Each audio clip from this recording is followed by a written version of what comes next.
Hello and welcome to Daisies and Dragons. This is not an episode of Do or Die. This is the post-game, the post-AP chat, where I get to talk to the incredible designers who made the incredible games I was rushed to learn and maybe didn't get to appreciate as much. I am here with two excellent designers.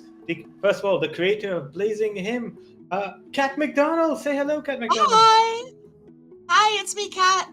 I am the designer of Blazing Him. I'm the host king of the podcast Sword of Symphonies, where my good, cool friends playtest my game, and the host of Roar to Heaven, where different friends played Blazing Him and were punished for it. Yes. Of course. It's so sinfully fun. They must be. It's truly made for punishment. Yes, and one who puts the puns in punishment. The designer of even dragons are trampled by us, and our co-producer on the show, ArmaanBabu. Say hello. Hello. I'm here as the person who ran the session 0 for this game to bring our players up to speed, so that Chirag is also not caught having to explain the game to them. Yes. Oh. So yeah, we have both had a brief time, with the game before the show started, before the thing. But I guess the first question, because someone might be watching this straight after the last episode. Kat, you saw me play the game after after 1 hour learning. How did you think of the game I ran? How do you think I handled it? It was so fun. It was so good. One thing I love about running Blazing Him, and I'm sure you felt it too now that you've been in the driver's seat, is that when you build a game that has no mechanics out of combat and very emotional combat mechanics, players will just move the role play into combat easily and instinctively.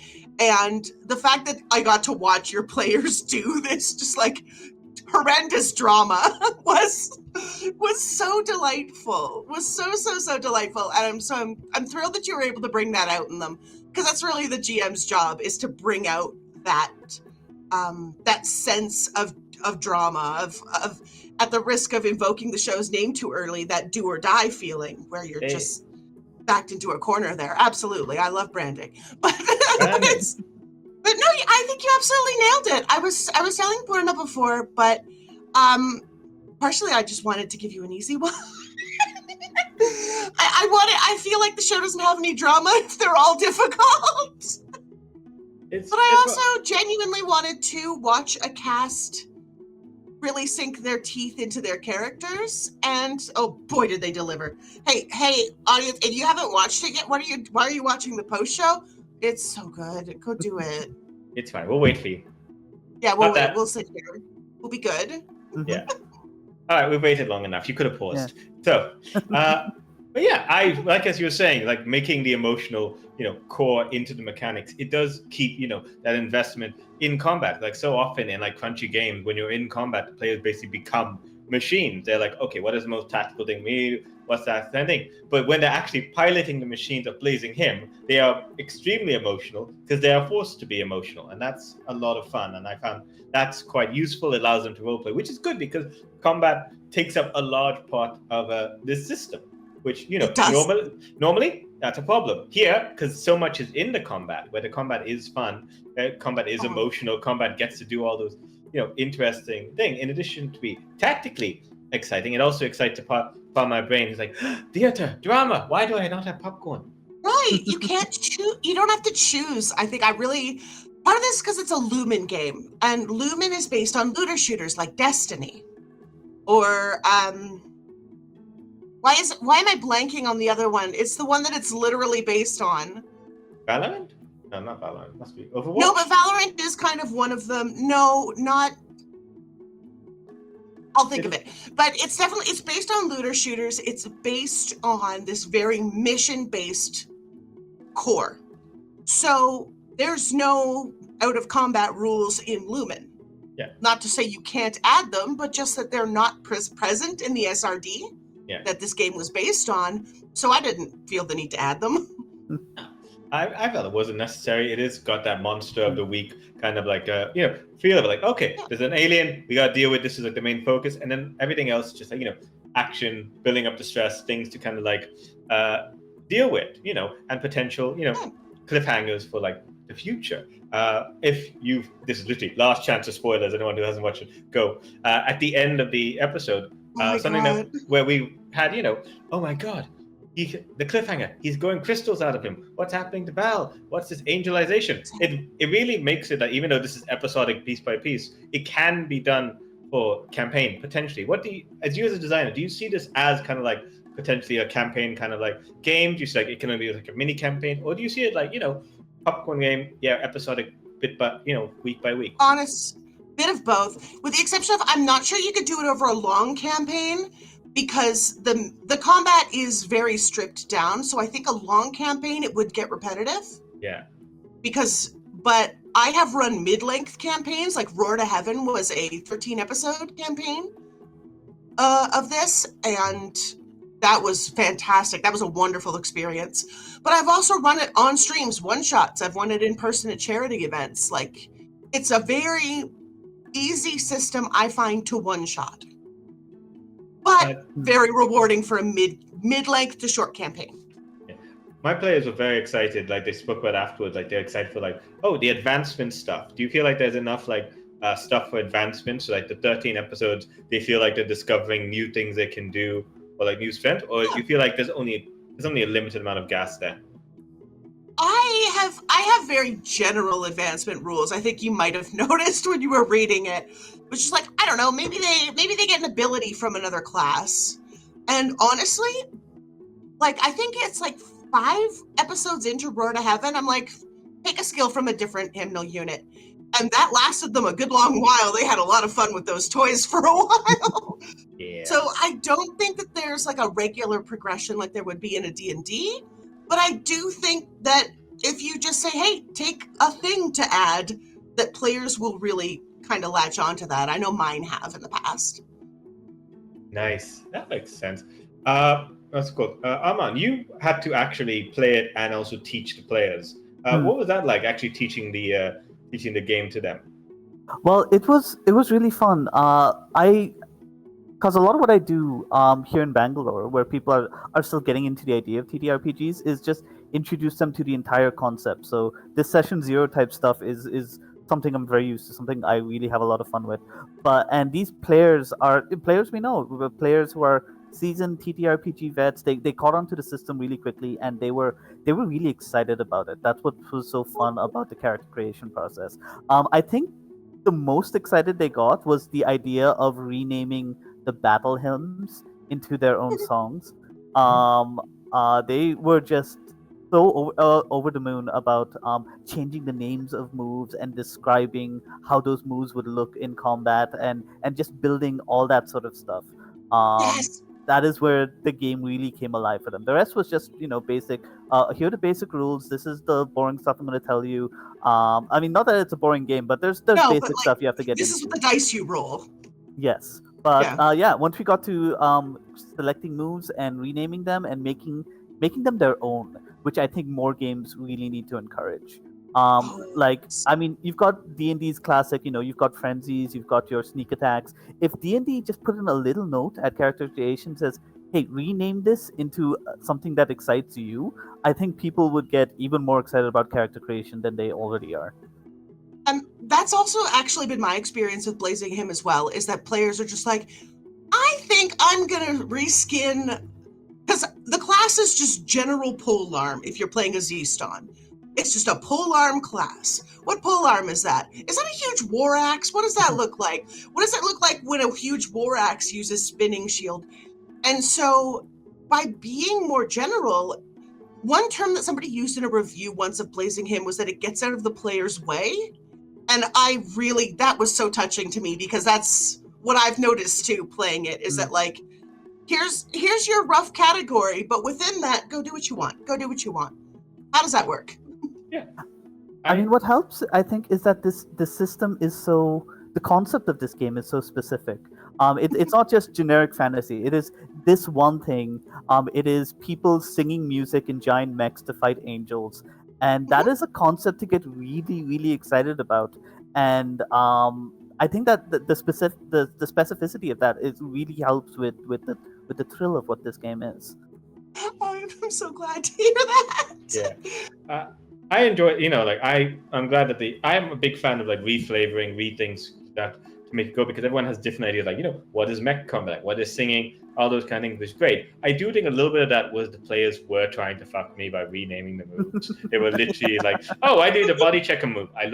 That's not a thing in the book, but I don't care. I'm looking at the character sheet. Most of the time, I think Tan was just like not using any actual terms of the game, and I was like, sure, because that's there's true. a little bit like I may have encouraged that. that's fair. Oh, yay! Yeah, that's good. That is your job to make things difficult because Cat was kind of too easy for me. Yeah, You have to be the hard person. I did. Yeah, seeing how you've done in the previous episodes, I would feel like you would get this game really quickly. So I thought, let's throw just some minor challenges his way. Yeah. I was being so nice, and Armaan was undermining me from the shadows. From the beginning. I will say, part of these session zeros have now become, okay, here's how the game is played. Here's a playthrough of the game. And once we finish all that, there's a short question and answer thing of, okay, now how do we make this more tricky for Chirag? Great. I love that for you guys. So good. How long are the playthroughs? How long is your session zeros? Because I don't know the process. You hide it from me. So it's about maybe an hour, maybe an hour and a half. So out of that, the bulk of it is just explaining the game and going through character creation because you don't want to rush that. And then we just play a battle. Because of some scheduling issues, we did this in batches of 2x2. So that makes the combat a little faster when you have just two players. And yeah, so we just do a short battle until I am certain that players are comfortable with the character sheets, looking up the character sheets to play out in battle. Because battle is most of this. I felt like the roleplay moments you would handle really well. And that's not something you need to learn, especially for players. But yeah, the battle takes. It's like breaking in a new pair of shoes. You need a little time with it. Yeah, I like roleplay mechanics as much as anyone, but very often you don't need them to tell like an exciting story if the game does it well enough and gets the theme across really well. Like when people are in the right headspace, they understand what kind of mech they're doing, and you don't necessarily need role-playing rules and those kind of stuff. I often find that giving the players a designated role play, kind of like how some character sheets have a square on them for a character portrait where you can draw whatever you want in there. I like mechanics that work that way with the role play, where it's like, this is where your role play goes. Here's a space I've put for you to put your character's feelings in. Like in this mechanic. You can do whatever you want in this box. Yeah. Like name the songs whatever you like. Just pick songs that mean something to your character. Go for it. Go ham. It really helps that the characters, they get to create the NPCs. Because that's like an extra bit of role playing that they get to like feel that they've added to the world, because it's a world they've kind of created together and they get to role play kind of together. I like to try all kinds of different mech RPGs. That is my great weakness. I'm always like trying different ones. Wow. Lancer, Chris Perrin, Mecha vs Kaiju, all different. I did that. You did or didn't? I didn't. I didn't. I'm so happy. Yes, big mech node. Pon is just hiding everything. Were there any like other mech TTRPGs you were looking at for inspiration, or were you specifically just looking at mech anime like Sympho and Evangelion? Mostly Symphogear. Here's the thing. So I remembered it was Warframe. The creator of Lumen made Frame, which was meant to be a Warframe game, but kind of when they were kickstarting it, the worst of the internet found it and made a big stink about it, and it became such a nightmare that the project was terminated. And later on, like while Warframe was going on, I backed Frame, and I was like, I can use this to make my favorite degenerate anime, Senki Zesho Symphogear. I can do this. This anime is horrible, and it's actually extremely, extremely good. It's just kind of horny. And then Frame was canceled and I was devastated. And then Lumen came out based on the bones of that game, and I was like, perfect. Yes. Symphogear time. So I was really very single-minded in reproducing this vaguely horny anime in which people sing to activate battle suits. I had played Lancer, but I knew that I love tactical combat, which is why Lumen appeals so much to me. I like when combat feels puzzly. But for the most part, no, I was very double-minded. I incorporated Evangelion because I just really like a blasphemy. Of course. It's good. It's great. It's good I too. remember you saying in the talk with Puna that, like, oh, I just add a little bit of Catholic guilt and it just turns into Evangelion.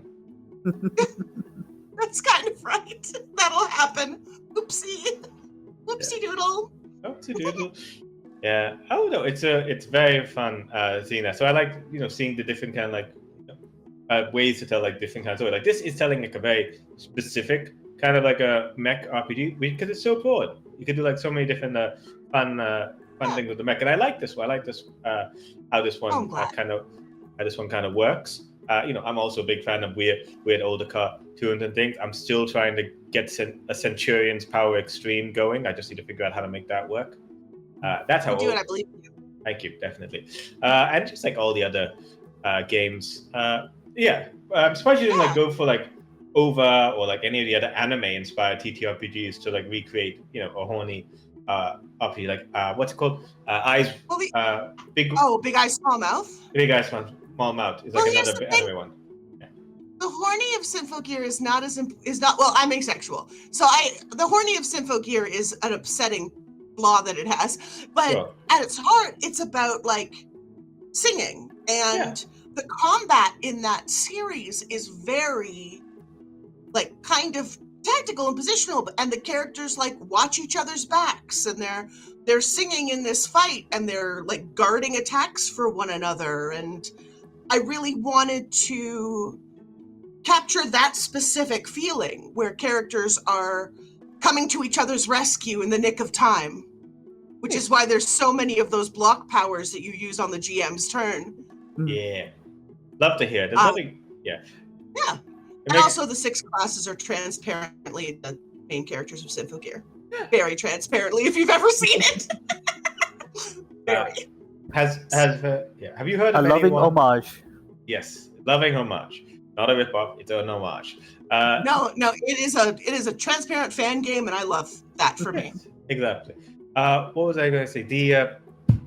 Have you found anyone hacking your game yet? Like trying to do something else with it, or like Pat Labor or VTubers or anything like that? That's not. I have my friend. My friend wrote some new classes for the game that I incorporated into the Lightbringer expansion. Here's the funny thing. When I was asking you about stuff, when Purna would give you messages from me and they would make no sense? Yeah. That wasn't me being mean. I thought you had the whole full package with all the expansions to read. So I was referencing things I was pretty sure you had, and then I found out afterward you didn't. I wasn't messing with you. I was the one mistaken. But in Lightbringer, characters can fuse with these spirits of the world's many emotions, and they're on ley lines, and they become turrets. They can convert their hymnals into turrets. That's incredible.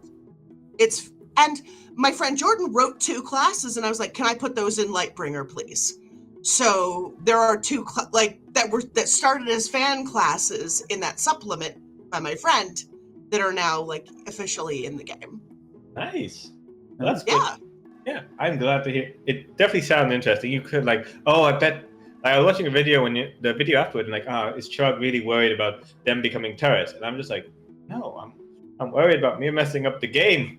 I'm worried about going too hard or going too easy. If my players are very good at killing the bad guys, that's great for me. That's absolutely fine. I don't mind that. That's not an issue. I can always make more bad guys. I can always make more role-playing time. That's fine. You can. And I have only ever once, Chirag, I'm going to tell you something. I have only ever once in all my time running this game created a combat that my players couldn't beat. So, the players are deliberately very overpowered in this game because the GM can truly just grab fistfuls of angels and chuck them in there. I mean, I will say, even though the players are, very overpowered, there's still a sense of panic as more angels come in and as condemnation rises in the battlefield. Just getting to see that first moment of panic as the players realize, oh, okay, this is scary. Like we can still like that first moment of, oh, this is scary, and then that first moment of, oh, we're kicking ass is one of the delights of getting to do these session zeros. Yeah. I found so too. I truly have, because it's a very rocket tag game, but it's the players can destroy the angels. The angels can destroy a lot of things. The players don't have a lot of HP. Yeah. So it's basically whoever gets hit first gets in a lot of trouble. Yeah. I noticed like in the game, like I don't know whether I was doing it wrong, but like the combat took a fair amount of time. Like I was like I don't know if that's like all combat, if I was like running it too slowly, or like you were watching it. Was there anything you or even Armaan can put in, because he also ran it? Anything you're like, oh, you could done this differently. You were using a rule wrong. Any like notes or like things you're like, you could have done this better for next time for like the audience? I think you did a great job. I think it was good. I liked it a lot, and I had a good time. You could have slapped them around a little bit more, but it's not like I felt bored. Like I think you could have been a little bit meaner, but other than that, I think you ran it great.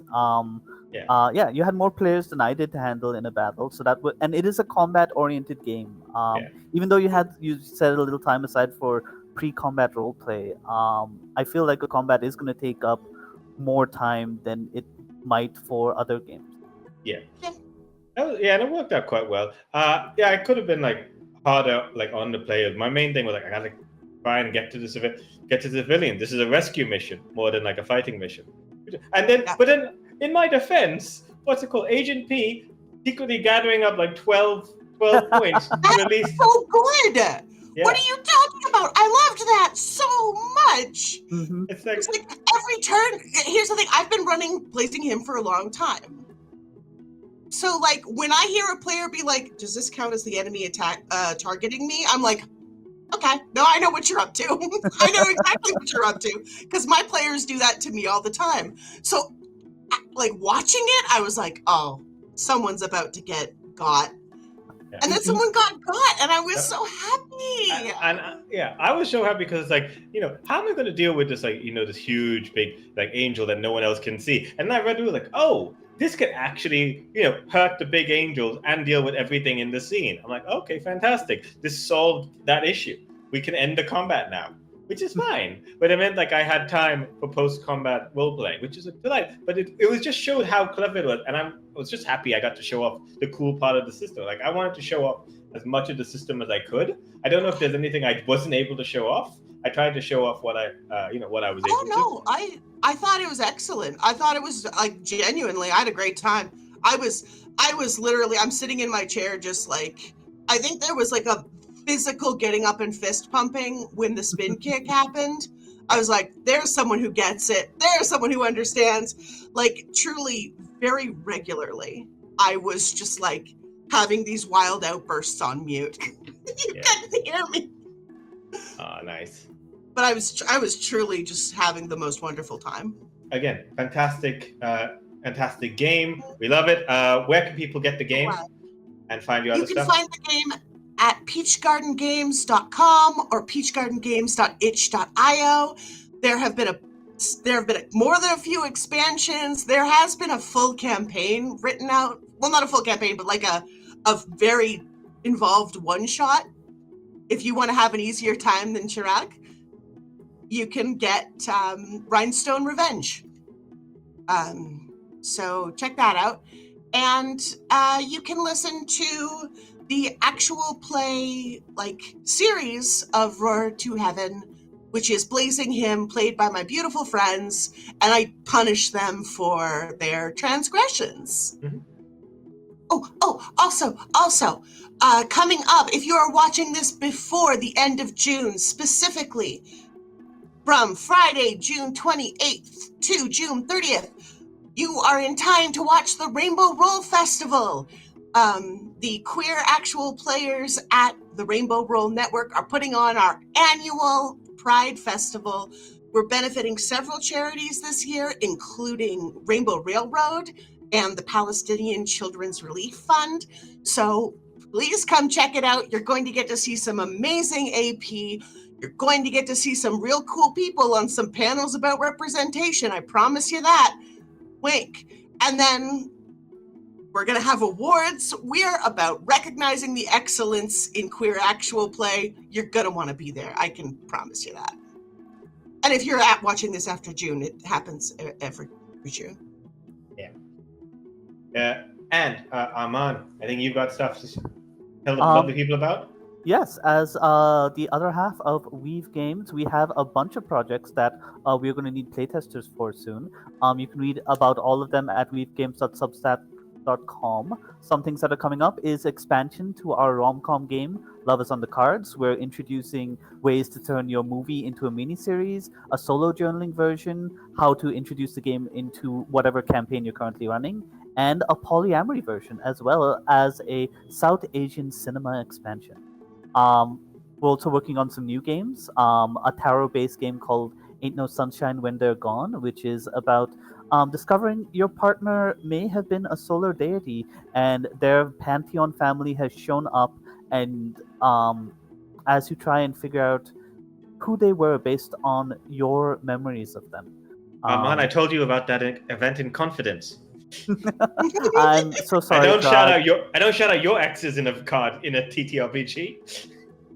Well, I feel like the upcoming Chirag TTRPG based on my exes is going to be very fun to play. But speaking of which, we also have That's Amore, a game, a two-player game about people going on a series of dates with the express purpose of finding out whether or not one of them, or both of them, or none of them, are moray eels in disguise. Yes, that's all I have got. That's what I've got going on right now, as well as a bunch of other miscellaneous random things we always have going on in the pipeline. But over to you, Chirag.